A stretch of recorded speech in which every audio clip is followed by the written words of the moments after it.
I fucking hate technology. Sat-nav playing up, cameras playing up, microphone playing up. Idiots who can't drive doing 35, 40 and a 60. I'm not having a good day. I am, but I'm not. Let me just realised I had sunglasses somewhere. I dropped them. Told you I was having a bad day. Oh.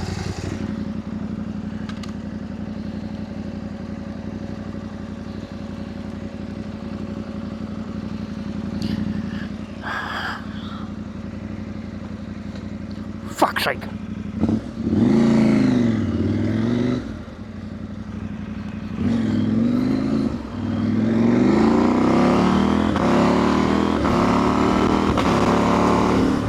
Good morning, folks. How are we all doing?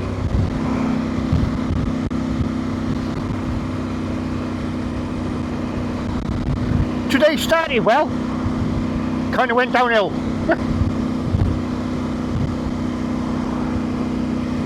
Well, the day started really well, to be fair. My KTM, the big lad, he passed the MOT this morning. Hey, first MOT, no advisories, no nothing, flew through, happy days. Super Spanner, thank you for the recommendation. He recommended the garage to use, which I did. Absolutely brilliant. Oh look, a helicopter. I don't know if the camera will pick that up. Big black helicopter with what looks like no markings. Oh. Yeah, that was good. It's a local garage to me. Popped up. See if I can book the bike in, because obviously I work shifts, mostly nights. Well, all nights. So in case of when can we book me in? And the very nice guy behind the counter said, well, the fella don't come in till about 8:45. But if you want to hang on, we should be able to squeeze you in this morning. Bonus. And that's what happened. Mike went in for MOT, had a good old chat with the MOT tester. Never used the place before. Very happy with it, nice guy. Very thorough. Mike's MOT for 12 months. Yay! Well pleased with that. I think I'll be taking Mrs. Grump's car up there as well in September.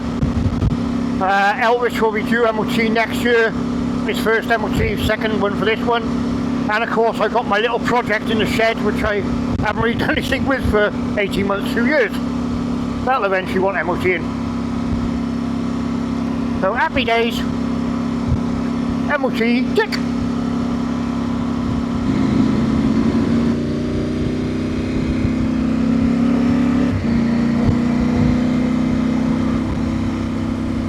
Sat-navs. Bloody sat-nav.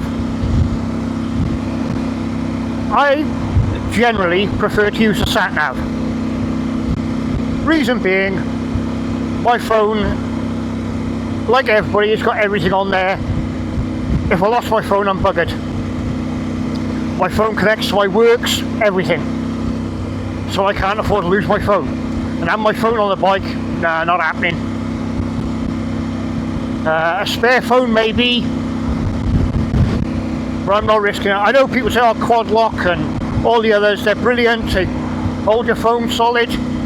Yes, but every thieving little tow rag knows that'll whip them off your bike as well. Now if I lost my sat-nav, yes, I've lost what it was effectively a 350 quid sat-nav. But it's not exactly the end of the world. However, this morning, again, because it's not the first time, my sat-nav has thrown an absolute fucking wobbler. I plan to go to a motorcycle shop in Swansea called Smarks. Some of you may know it, some of you may not. The owner of said shop used to run a very large and popular bike shop that was based in both Cardiff and Swansea. He sold up, and the company that took over basically did a load of dirty tricks and shafted everybody in the company. Well, said owner of previous company set up a new company called Smarks in Swansea. Now I need well, I don't need, but I'd like some new summer gloves. I wear these LS2 Vega gloves, which are brilliant. However, a couple of years of abuse, they're starting to look a bit second hand. I want a black pair for when I go out on Elvis. I'm not wearing bright orange, but I can only get orange or red in my size. So I thought, well, I don't like buying gloves over the tinterweb. I like to feel what they're like when I actually wear them before I buy them, sort of thing. So then I'll take a run down to Smarks and have a look. So what do? Well, you get your sat nav, my Garmin Zumo XT, which normally is pretty good, and you type in the address. Not difficult. It's not an unknown street.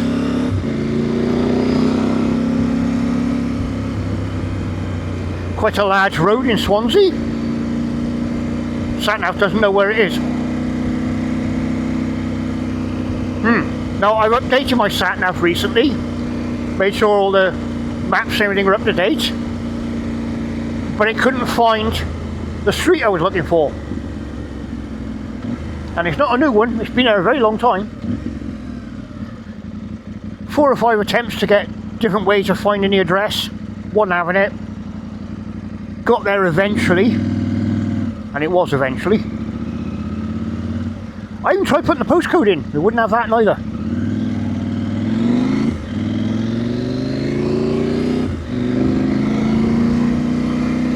Well, as you can imagine, I'm getting a little bit pissed off with the sat nav.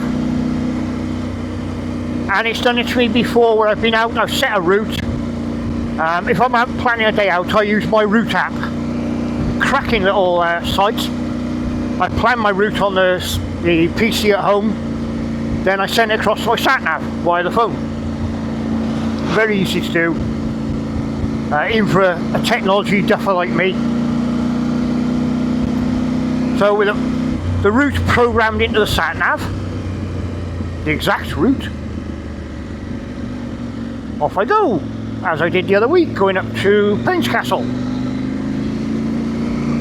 And now and then the sat nav will send me off on some weird and wonderful route, up and down these little back roads and country lanes and God knows where. And quite often it'll send me into a housing estate, all around the estate and back out again, for no reason.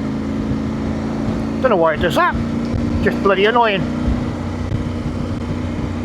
Maybe it's the settings on the sat nav, I don't know, but it's peeing me off. Plans are afoot. Air filters. If you've been watching my channel or you're a regular here, you'll know from previous video I've recently changed the air filters in both my bikes to performance air filters. At this point I haven't tried Elvis yet, my Interceptor. Obviously I'm out on the KTM. First ride since I changed the air filter. Now, basically what was happening was, or what I should go back in history to start with, initially I changed the exhaust on the bike, or at least part of it. I put in a decap pipe, and I fitted a Black Widow silencer and link pipe. Didn't make a massive difference to the bike performance-wise. Sounded nice though. The other thing I did fairly recently, I removed the emission system, the evap canister. Go on, forwards. Go on.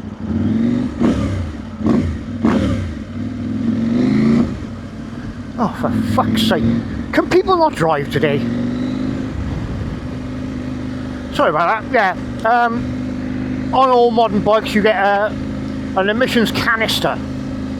It's basically a charcoal filter, and all the overflow from the fuel tank and emissions from the engine, the breather, go through this filter, allegedly filter out all the harmful emissions and rubbish and chuck it back into your motor.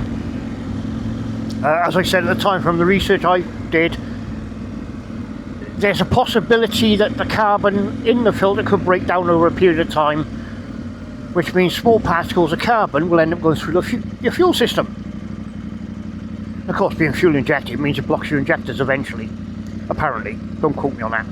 So anyway, I removed the canister, You got to modify the pipework, and you have to fit a dongle, a little plug-in electronic gizmo that tells the computer on the bike that everything's fine. Otherwise, you get an F1 code come up on your bike all the time.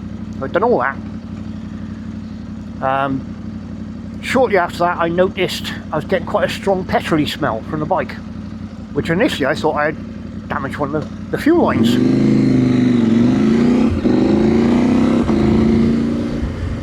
I thought I had damaged a fuel line, or I had a leaking fuel line or something, so I had to take the fuel tank off to do all this work.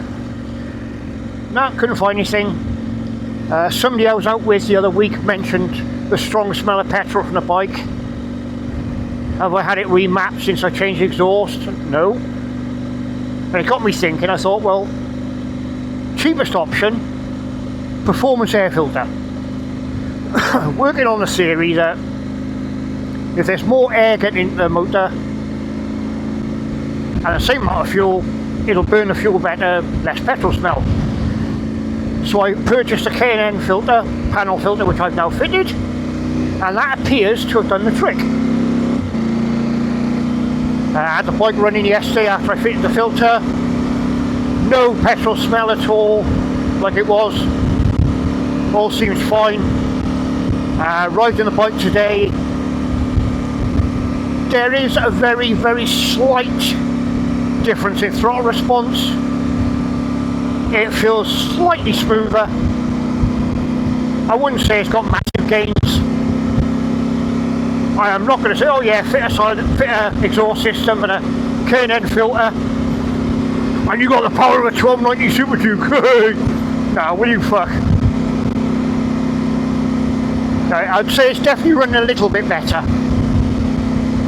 Noticeable if you regularly ride the bike, probably not noticeable to most people. And yes, I should really have the bike remapped to suit it all, but it costs around 500 quid for a remap. I can't afford that, and to be honest, I don't see a necessity on my bike for the sort of riding I do. The bike runs fine, doesn't stink of petrol, doesn't seem to be lacking any power or anything, so if it ain't broke, don't fix it.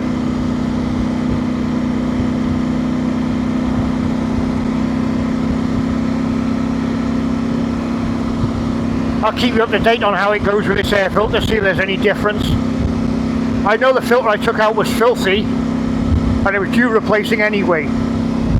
I don't think that had anything to do with the excessive petrol smell. I think it was simply a case of not enough air getting through to the engine. Hopefully this filter has changed that. Alrighty folks, that's it. Just a quick video. Like I say, I'm off down to Swansea to Smarks, have a look at some new summer gloves. I shall catch you in the next video. As always, please do like, share, subscribe, comment below, all the usual. It really does help me build my channel. And I'll catch you next time. In the meantime folks, whatever you're doing, please be safe, ride safe, and have fun. And of course the statutory. Toodles! Oh, the missing new flyer will be happy here. I've got a white van in front of me.